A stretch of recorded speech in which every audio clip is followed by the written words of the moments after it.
Mu buyobozi bw'indero mu ntara ya Muramvya, urugero rw'ubumenyi rwariyongereye nk'uko bimenyeshwa n'umuyobozi ajejwe indero muri iyo ntara, Cassilde NDAYISENGA, aho avuga ko mu mwaka w'2020 abanyeshure bamenya ku rugero rwa 67, ariko mu mwaka uheze rukaba rwaraduze rushika kuri 87% muri ca kibazo ca Reta cyo mu mwaka w'icenda. Cassilde NDAYISENGA agasigura ko uwo mwimbu bawukesha gukorera munani ikw'amashuri, agashima n'ibikorwa bikorerwa munani. Nukuri turakenguruka cyane ibikorwa bikorerwa munani, kuko aya manota yose nababwiye mu mwaka weze twashitseko twaronse ahanini vyavuye muri izo nani. Nukuri izo nani zirakora kandi zirakora neza kuko turazikurikirana, kuko ku kwezi turaronka raporo y'ingene zakoze, tugaheza natwe tukayitanga mu bushikiranganje. Inama ziraba uko zitegekanijwe,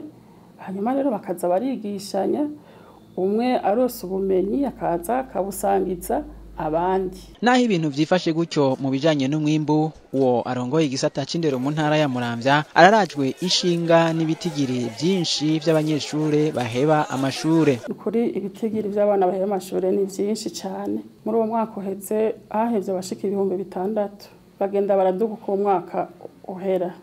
Iki gice ca mbere c'umwaka hahevye abashika 1,174.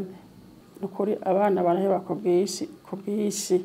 Sinzi iyo baja, bamwe baravuga ngo baraja hanze muri Tanzania kurondera ubuzima, niko nibaza, kandi niko benshi babivuga ko bamwe baheba bagenda kurondera ubuzima hanze, abandi baraheba kubera ubukene, abandi baraheba kubera ingwara. Ni byinshi bituma baheba. Kuri iyo ngorane y'abanyeshuri baheba amashure ku bwinshi, Cassilde NDAYISENGA amenyesha ko abajejwe indero mu ntara ya Muramvya hamwe n'abajejwe intwaro bagerageza guhimiriza abavyeyi kugira nabo bahimirize abana babo gukunda ishure. Agatera akamo abavyeyi kwirinda guhebesha amashure abana babo, kuko ngo hari aho vyagaragaye ko abavyeyi bahebesha abana babo amashure bababwira ko n'abayamaze ataka bafise.